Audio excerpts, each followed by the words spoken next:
Magner, bienvenido Hola, hola. a Inmobiliando. Quiero hacerte la presentación oficial del podcast que vamos a lanzar en Inmobiliaria Aguirre. Pues ha sido una iniciativa de nuestro departamento de producción audiovisual para justamente poder tratar estos temas inmobiliarios de interés que se dan en la ciudad, en la provincia. Y hemos querido iniciar contigo, ¿no? Porque en definitiva el podcast es Inmobiliando con Magner Aguirre. Así como hace unas semanas o meses teníamos el segmento Jueves Inmobiliarios con Magner Aguirre. Correcto. En esta ocasión, Inmobiliando con Magner Aguirre, tu podcast inmobiliario. Y como te decía, hemos querido iniciar contigo porque en esta primera edición del podcast queremos que la gente conozca cuál ha sido tu trayectoria y por qué razones que estos señores, Magner Aguirre, están en el mundo inmobiliario, cómo se iniciaron. Magner, bienvenido. Muchísimas gracias, la verdad que me siento muy complacido de estar acá y sobre todo quiero felicitarte también porque esta expresión inmobiliando, ¿no?, que es de tu autoría, ¿no? Ajá. Entiendo yo, me parece muy creativa, es una expresión muy propia, una expresión que no existe en el diccionario, pero que es muy elocuente porque nos dice, bueno, vamos a hablar de temas inmobiliarios, en definitiva. Sí, correcto. Y me parece muy, muy buena, ¿no? Agradecerte francamente la iniciativa que has tenido y esperemos de que el público que nos mira y que nos va a estar viendo a través de los diferentes canales realmente encuentre en este espacio, encuentre una motivación para poder seguir trabajando, para poder seguir mejorando el quehacer inmobiliario de la provincia, del país y en el mundo entero, porque mañana, perdóname, nos verán en Argentina, nos verán en Uruguay, nos verán en Colombia, nos verán en el Perú, en donde hay muchas organizaciones que están ligadas, ¿no?, al quehacer inmobiliario. Por ejemplo, está SILA, que es una institución de corretaje inmobiliario muy activa a nivel sudamericano. Y también está la NAR, que es la Asociación Nacional de Realtors de los Estados Unidos de Norteamérica. Y por lo tanto creo que es un buen espacio para desde nuestro mundo, desde nuestra cosmovisión andina y desde la geopolítica ecuatoriana, poder también compartir nuestras experiencias. Por supuesto, esa es la idea, transmitir pues lo que conocemos del mundo inmobiliario al mundo, porque hoy en día la digitalización nos permite justamente eso. Pero las personas podrán preguntarse pues en casa al escucharnos, ¿con qué autoridad? Gracias, ¿no?, por el vino. Ok, claro que sí. Salud. Yeah. ¿Con qué autoridad al final estas personas se ponen un podcast inmobiliario? Magner, tienes ya 20 años de experiencia en el mundo inmobiliario. ¿Cómo empezó? Bueno, en el 2004 yo me gradué como corredor de bienes raíces, gracias a una iniciativa de la Asociación de Corredores de Bienes Raíces de Tungurahua, quien por cierto yo siempre agradeceré a Gonzalo Armas, presidente de la Asociación de Corredores de Tungurahua, porque él tuvo esa bondad de venir a la provincia del Oro a dictar el curso de corredores inmobiliarios cuando normalmente la gente iba a Ambato o la gente a veces se moviliza a la Azuay o tiene que ir a Pichincha, ¿no? Pero él no, él trajo el curso a Machala, ¿no? Lo cual fue realmente un gran esfuerzo personal, un esfuerzo logístico y esa bondad de él y ese entusiasmo dio como resultado pues la creación de la Asociación de Corredores de Bienes Raíces Loro. Pero yo en realidad inicié mi actividad inmobiliaria cuando yo era estudiante de Derecho de la Universidad Católica de Cuenca, ¿sí? Allí inicia propiamente mi actividad, en donde alguna vez yo recuerdo un amigo, no sé, no lo volví a ver desde aquella época, Marcelo Bernal, sí recuerdo su nombre. Pocos nombres recuerdo, ¿no?, a lo largo de mi vida, pero ese nombre lo recuerdo porque fue alguien que me dio trabajo. Y me dijo, oye, mono, me dice, tú, te veo que te gusta hablar, creo que te podría ir bien a ti. Tú trabajabas en el mundo del derecho. No, yo era estudiante de derecho. Eres estudiante y él era abogado. Él era estudiante, era compañero mío. Ah, ok. Compañero mío universitario. Y en Cuenca la gente se manejaba y se sigue manejando aún todavía bajo la figura de los mandatos, ¿no? Mandato Paredes, mandato Jaramillo, ¿sí? Y muchos otros mandatos. De hecho, el mandato de mi amigo, si mal no recuerdo, se llamaba mandato Bernal. Ya. ¿Por qué? Porque el mandato es una figura del derecho civil ecuatoriano mediante la cual se le encarga a un tercero la ejecución de un negocio. Entonces, así surge el corretaje en el Ecuador al amparo del Código Civil antes de que exista la Ley de Corredores de Bienes Raíces del Ecuador, que se dictó en el año 84, ¿no? Entonces, ya todos estos mandatos ejercían de manera espontánea, se dedicaban a esta actividad, unos como constructores, otros como inversionistas, otros como intermediarios, como asesores, etcétera, pero ya se dedicaban a esta actividad. Entonces, él me invita a que trabaje con él y yo realmente, un muchacho de apenas 18 años, 19 años tal vez, ¿sí? 19 años, realmente necesitaba trabajar, requería tener más ingresos y siempre entusiasta y siempre de aquellos que, como suelo decir, me lanzo al abismo y me fabrico alas al caer. Entonces, pues bueno, le acepté la propuesta de ir a trabajar como corredor o como vendedor de bienes raíces en la ciudad de Cuenca. Okay. Así más o menos yo arranco de inicio allá por el año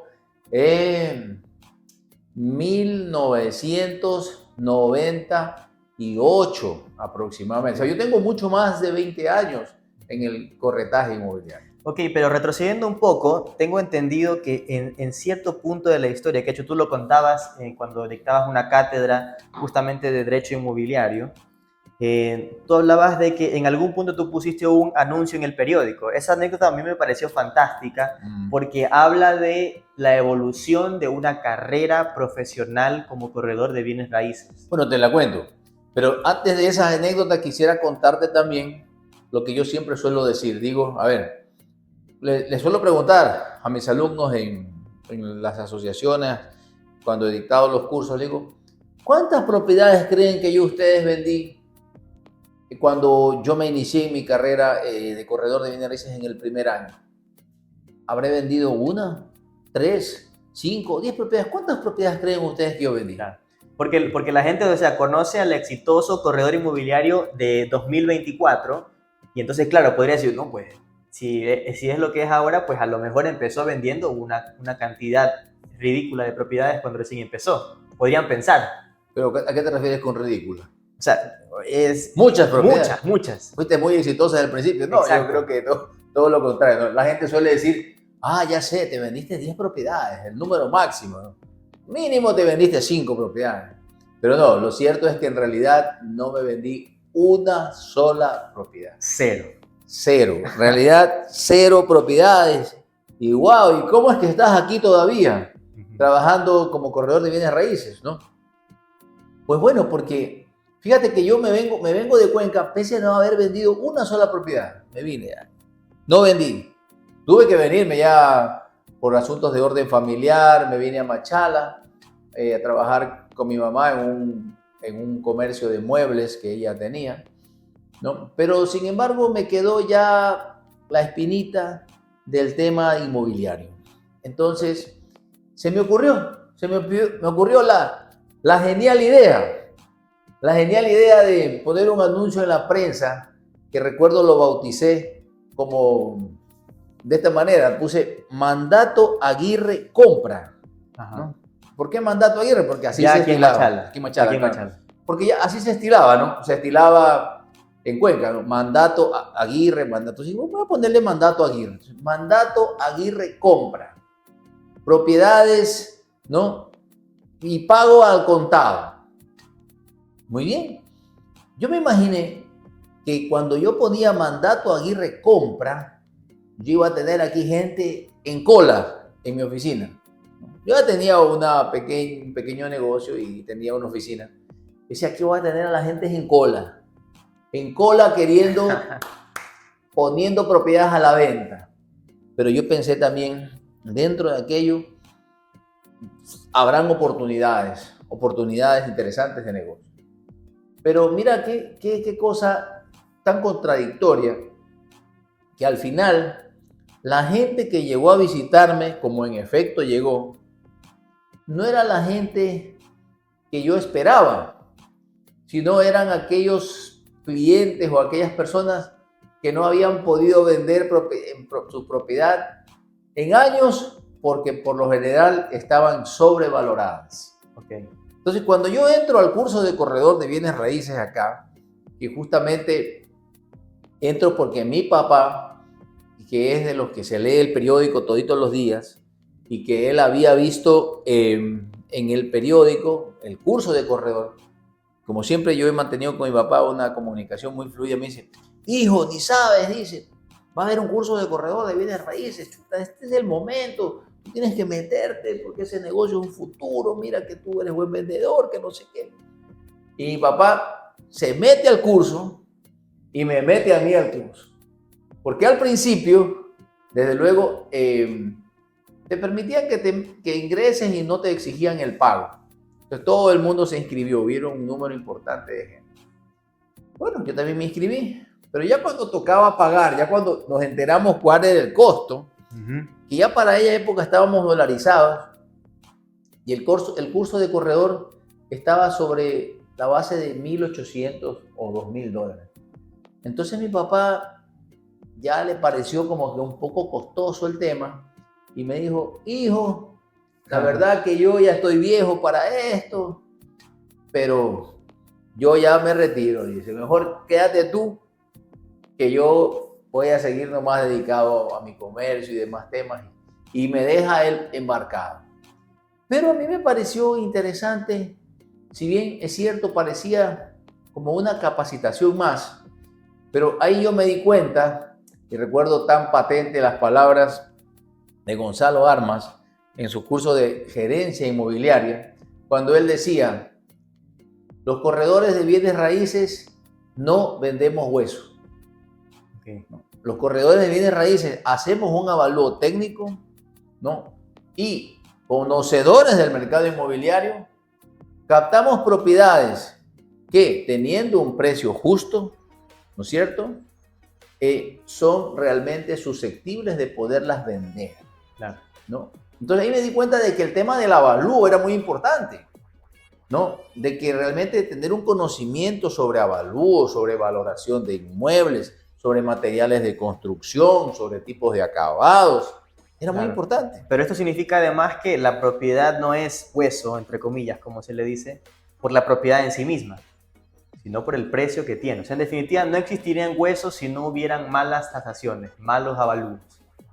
¿Podríamos decirlo o a lo mejor bueno, no? Sí, yo pienso que quizás tengas razón en esa parte, pero hay propiedades que fueron construidas definitivamente en el lugar equivocado, en la proporción, con el diseño equivocado, que el costo del bien, y aplicando aquí la frase de Gustavo Feró, un profesor nuestro de avalúos justamente inmobiliarios que tuvimos en algún momento dado, él decía, las cosas cuestan lo que cuestan, pero valen lo que valen. Es decir, un bien inmueble te puede haber costado $1.000.000, pero si lo construiste en el lugar equivocado, lo diseñaste mal, y de paso el sector se volvió conflictivo, peligroso y demás, es probable de que ese bien tengas que venderlo por menos de la mitad de su precio real. Entonces sí, es verdad, al final un bien, aún estando en la peor ubicación, con el castigo del precio adecuado, posiblemente aparezca un comprador. Ok, pero te diste cuenta de que, o sea, entraste al tema del curso de bienes raíces, viste, por ejemplo, el tema de avalúo que fue muy importante, pero en general te diste cuenta de que no era una capacitación más, como decías en un principio. No era una capacitación más y sobre todo era un conjunto de conocimientos que había que manejar. Por ejemplo, a mí se me facilitaba ya un poco porque yo estaba ya vísperas a graduarme de abogado. Yo había estudiado ya Derecho en Cuenca, estaba estudiando Derecho también aquí en Machala, estaba ya prácticamente al saldo porque yo me gradué también, en el 2004 también yo me gradué de abogado. Entonces, Simultáneamente, claro. Simultáneamente me estaba graduando de abogado y me estaba graduando de corredor de bienes raíces. Okay. Entonces, me di cuenta además que era una actividad que está muy relacionada con la profesión de abogado. Porque como tú ya lo has visto, aquí vemos promesas de venta, vemos hipotecas, estamos haciendo una promesa de permuta, que es la primera vez que yo hago una promesa de permuta, promesa de contrato de arrendamiento, hacemos terminación de comunidad.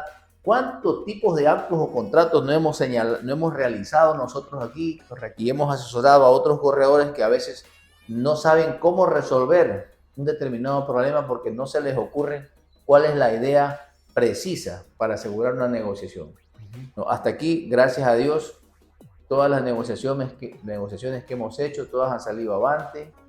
No tengo realmente ningún mal sabor de que alguna propiedad hayamos finalmente tenido algún tipo de problemas. Litigios no hemos tenido uno solo por asuntos de reclamos de terceros. No hemos tenido un solo litigio porque hemos tenido también siempre como política hablar con la verdad, hablar con la transparencia del caso, y eso creo yo también ha contribuido mucho a poder ir avanzando, ¿no? Ir avanzando, irnos ganando un espacio en nuestro medio. ¿Qué te llevas de estos 20 años? Bueno, nadie se está yendo Con tu todavía, permiso. ¿no? Adelante, por favor. Yo todavía sigo con esta copa aquí. Sí, para que sería bueno que comas un poquito más. Ya. Sigamos. Decía, ¿qué te llevas de estos 20 años? Tal vez la pregunta está mal planteada porque nadie aún se está yendo de la carrera inmobiliaria, pero en definitiva, de este tiempo que has venido ejerciendo, ¿qué experiencias más importantes o qué podrías destacar, digamos? Bueno, mira, yo te digo la verdad, yo creo que a mi edad, quizás la mejor cosecha de todo lo que he vivido, sobre todo en materia jurídica, en materia inmobiliaria, en materia también de las interrelaciones personales, creo que lo que más me queda, lo mejor de todo para mí es la madurez, por la forma en cómo veo la vida. O sea, porque uno cuando es más muchacho es más impetuoso, Pero ¿no? está ligado a la actividad que has venido realizando. Sí, una madurez que me permite a mí tomar las cosas con mucha más calma, que me permite también tomar las cosas con mucha más cabeza fría, los negocios analizarlos ya desde muchos puntos de vista, ya no solamente desde la visión netamente económica, sino también ya mirando otros aspectos, los aspectos personales que también la gente considera, ¿no? Mira, todo el mundo queremos ganar dinero cuando hacemos un negocio, pero tampoco por ganar dinero queremos perder la paz. Correcto. Entonces mucha gente tú le vas a preguntar y te va a decir, mira, yo no quiero comprar un problema, ¿no? Entonces, y eso te hace también, te lleva a pensar de que tienes que también discriminar a la hora de invertir, ¿no? Porque no por ganar un dinero te vas a meter de pronto a comprar un problema, ¿no? Sin embargo, yo sí he comprado problemas. A lo largo de mi vida me he metido en algunos problemas, ¿no? Problemas entre comillas, pero siempre dentro de una política que, como yo suelo decir, dentro de lo que yo llamo un riesgo controlado. Es decir, tú me has visto en las cosas que nos hemos metido, los negocios que hemos intervenido, pero siempre dentro de un riesgo controlado. O sea, temas que representan un cierto riesgo, pero que de alguna manera son manejables. Porque si esperas también que todas las inversiones, como quien dice, sean absolutamente perfectas, que no falte nada, posiblemente no hagas nunca ninguna inversión. ¿Sabes qué? Se me ocurre algo en esa parte. Algunos de los profesores que dictaban cátedra en la capacitación del curso de corredores de bienes raíces, Eder Chininín, justamente, a quien saludo, seguramente, bueno, esperamos que nos escuche en algún momento, él decía que la cúspide o el grado más alto al que podría aspirar un corredor inmobiliario es convertirse en un desarrollador inmobiliario, ¿no? ¿Y por qué lo digo? Porque tú hacías referencia a que has podido asesorar a tus clientes, que luego se han convertido en amigos, entiendo, para que minimicen los riesgos en su inversión. Pero el corredor debe también haber pasado por esos riesgos, ¿correcto? Para poder realmente brindar una asesoría real. ¿Cómo ha sido tu experiencia en el tema del desarrollo inmobiliario? Que entiendo es eh, en esos momentos en los que has incurrido en ese riesgo del que hablabas, cuando has empezado a emprender en un desarrollo inmobiliario, ¿no? Y cómo te ha permitido eso también tener una experiencia mucho más amplia para poder asesorar a tus clientes. Bueno, hay corredores que de pronto no son desarrolladores inmobiliarios, no son promotores inmobiliarios y que de pronto están dedicados exclusivamente a la intermediación, comprar, vender, ¿no? Y ganar una comisión en ese proceso. Eh, en lo personal, nosotros sí hemos incursionado en la construcción, hemos incursionado también en la promotoría inmobiliaria, ¿no? Hemos hecho ya algunos proyectos, ¿sí? Que nos han permitido ganar un poco más de experiencia, indudablemente, ¿no? Porque, o sea, definitivamente no es lo mismo ver los toros desde afuera que ya torear el toro, ¿no? Y eso te da un conocimiento mucho más sólido, porque te obliga a profundizar y a estudiar cómo resolver el problema en el que posiblemente te metiste. Correcto. ¿Ya?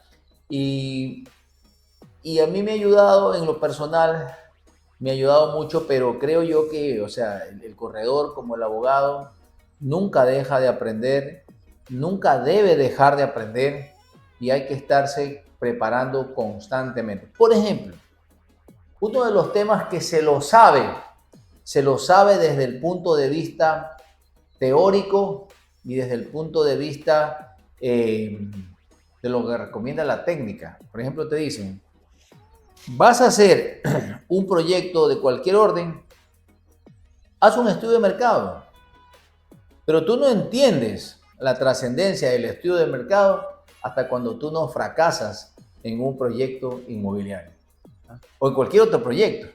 Entonces, por ejemplo, el estudio de mercado, que a veces no se lo hace porque a veces es costoso o puede ser costoso, dependiendo, ¿verdad?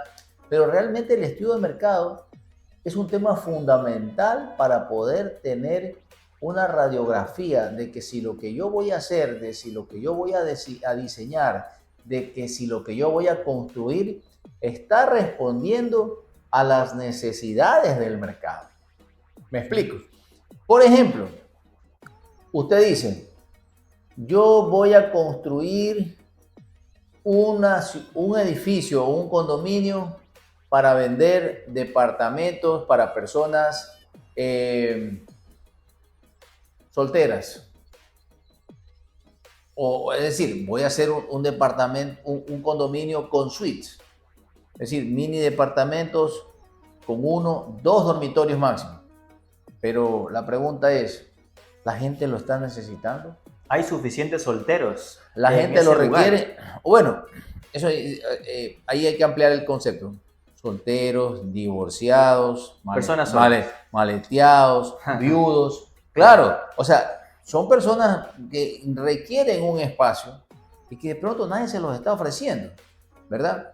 Entonces, otro segmento, por ejemplo, el caso de personas ya de la tercera edad, que también quieren ya vivir en un lugar pequeño, pero necesitan un edificio con ascensor. De pronto a alguien se le ocurre la idea, pero realmente hay una población en la ciudad de Machala con suficiente poder adquisitivo como para poder comprar aquello. ¿Me explico?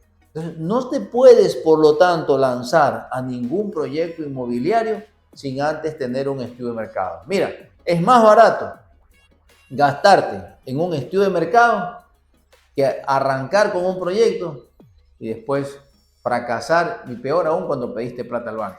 ¿Cómo y cuándo decidiste que existía el segmento para Ecoclub Residencial San Agustín, el proyecto de quintas familiares de Inmobiliaria Aguirre?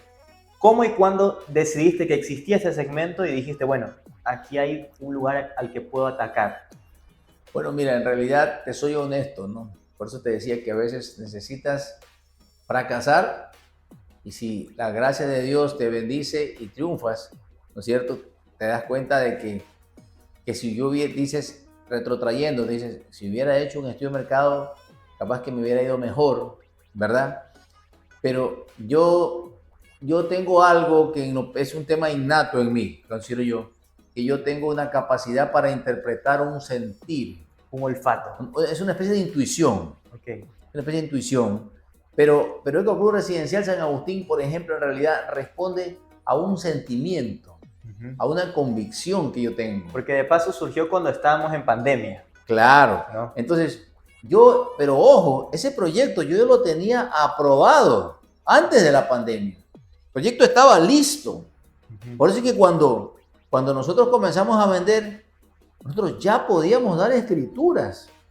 No es que es un proyecto que yo lo comencé a hacer después de la pandemia, el proyecto estaba listo, pero respondía realmente a un anhelo muy sentido, ¿no? Mío, de que yo decía, ¿quién no quiere tener un espacio en el campo, cerca de la ciudad, libre de contaminación, en donde puedas practicar una autosostenibilidad, puedas cultivar tus propios alimentos? Por eso es que yo me he atrevido a decir que la autosostenibilidad es el futuro de la humanidad.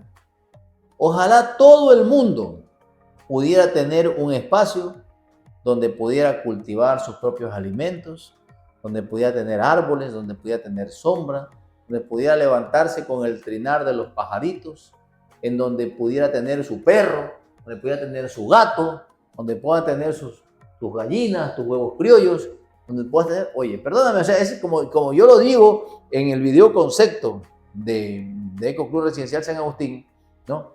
No esperaré a vivir en el paraíso después de mi muerte, sino más bien seré el constructor de mi paraíso mientras vive en la tierra. O sea, créeme, en realidad Ecoclub Residencial San Agustín, o sea, es una creación producto de la convicción, ¿no es cierto?, que yo he sentido. Este no es un proyecto fruto del estudio de mercado, pero yo te lo digo ahora, ya visto en retrospectiva, ¿no? A Dios gracias, nos fue bien.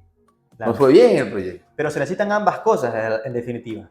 Tanto el estudio de mercado como una especie de intuición. Porque a lo mejor el estudio de mercado no revela en realidad el potencial que tiene realmente el mercado. El estudio de mercado puede estar mal hecho también, ¿no? O el estudio de mercado puede ser incluso desalentador. Pero podríamos, por el estudio de mercado, estar perdiendo oportunidades. Bueno, mira, yo te digo la verdad, yo diría de que creo que justamente los grandes proyectos que se han hecho a lo largo de la humanidad históricamente tienen que ver fundamentalmente con la visión que tú tienes de las cosas. Y tener una visión de las cosas, es decir, a ver, tú ves algo hermoso donde alguien no ve nada, ¿no? Tú ves un paisaje donde alguien ve un desierto.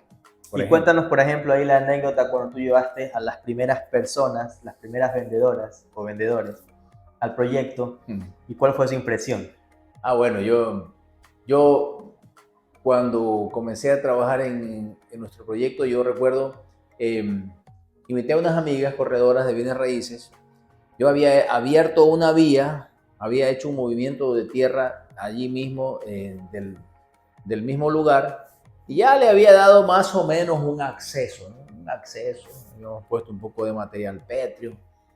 Pero claro, nada que ver de lo que ustedes pueden ya más o menos hoy visualizar, ¿no? Ya hoy en día hay una cosa, ya que se ha materializado una idea y mucho más concreta, ¿no?, de lo que se visualizaba.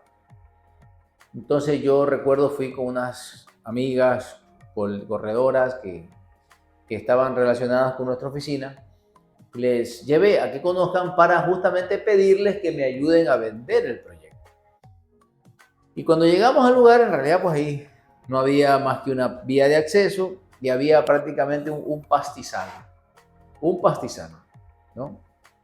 Y yo sí me había dado el trabajo de sembrar un pasto. Después de muchos años había determinado qué tipo de pastos podían de la zona pegar allí y verse bien. Ya había sembrado el pasto, se veía una pequeña alfombra bonita. Entonces, cuando llegamos al lugar, yo les explicaba y les decía, miren chicas, aquí vamos a vender lotes para quintas familiares. Esto va a ser una cosa maravillosa. Aquí la gente va a hacer sus casas, un bosque, sus huertos, un bosque. Aquí va a haber muchos pajaritos, mucha vida silvestre, un mejor clima, un mejor aire, ¿no? Esto va a ser una cosa maravillosa. Entonces, pues yo recuerdo que las chicas se miraban a las unas, se miraban a las otras, y se sonreían, ¿no? Y se sonreían Pero incrédulas. como diciendo, este man está loco. Este man está loco. O sea, perdóname, como decimos morochamente, a la huevada. Ya, perdóname, o sea, pero claro, porque en realidad no había nada. Pero es que tú en la vida necesitas imaginación. Claro. Tú necesitas imaginación.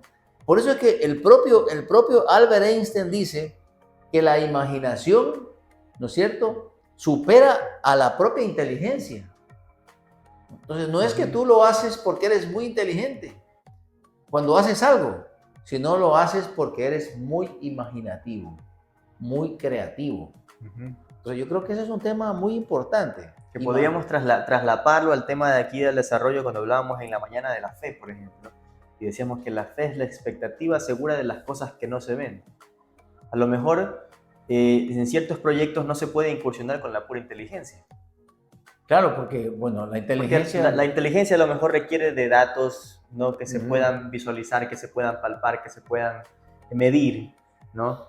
Pero la visión de la que tú hablas a lo mejor va de un olfato Claro. que analiza otras cosas que no son tan evidentes. Claro.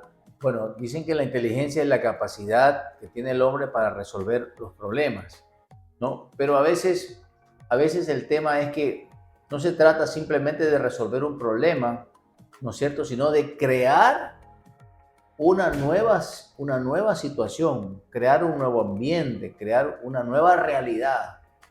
Y cuando tú tratas de crear una nueva realidad, entonces allí la inteligencia, allí ya interviene, sí, también, pero en todo caso, producto como algo secundario.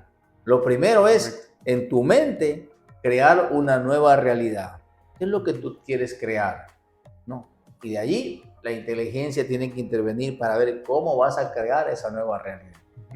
Máxner Aguirre, en estos 20 años de carrera profesional inmobiliaria, ¿se siente ya realizado? No, Sí. La verdad que no. ¿Tiene algunos otros proyectos por realizar todavía? Sí, la verdad que sí. Es más, yo pienso, ¿sabes qué? Que recién estoy empezando. Te lo juro. ¿Sí? ¿Y sabes por qué? Porque yo pienso que recién estoy empezando. Porque a esta edad de mi vida me siento como quien dice, como con todos los insumos necesarios para hacer las cosas de mejor manera. Mejor que cuando recién inicié, porque ya ahora ya no estoy en una situación del ensayo y el error. Ahora yo ya sé cómo tengo que hacerlo. Cuando era más muchacho, en cambio sí, estaba en esa situación de que, wow, esto es ensayo, error, hasta lograrlo. Pero ahora no, ahora yo ya tengo claro por dónde tengo que ir, qué es lo que tengo que hacer, dónde tengo que mejorar, ¿no? Entonces, hombre, voy a cumplir recién 50 años. Entonces yo sí creo que al menos unos 20 años más puedo trabajar, ¿no? Para comenzar sobre todo a darle forma a todas esas ideas que he tenido y que tengo. Y que bueno, la vida me ha permitido tener, como quien dice, una base, un punto de partida, ¿no? Y más aún ahora, pues que tengo dos titanes junto a mí, trabajando, ¿verdad? En Inmobiliaria Aguirre, ¿no? Aquí a su majestad, y de fábrica al señor Leroy Aguirre. Entonces, con ellos yo creo que sí podemos comenzar a hacer un equipo maravilloso y seguir trabajando. Muy bien. Máxner, ha sido un placer tenerlo el día de hoy en Inmobiliando, pues con Máxner Aguirre no podía ser de otra que empezar con usted en este momento. Para despedirnos, porque ya se nos está acabando el tiempo, producción ya me está jalando las orejas, un mensaje corto, brevísimo, para las personas que están empezando a inmobiliar. Correcto. Bueno, mira, yo creo que definitivamente en la vida el éxito es constancia, es perseverancia. No hay mejor fórmula para poder alcanzar el éxito, para poder alcanzar los logros, para poder alcanzar las metas que uno se ha propuesto. Pero junto con ello, yo sí creo y estoy convencido de que la fe en Dios, bajo cualquier parámetro que uno tenga, tiene también un papel fundamental. Y en ese sentido yo pudiera cerrar y decir simplemente de que trabajemos y confiemos en el Señor. Salud. Gracias. Salud. Y muchas gracias por haber estado en esta primera edición de Inmobiliando con Wagner Aguirre.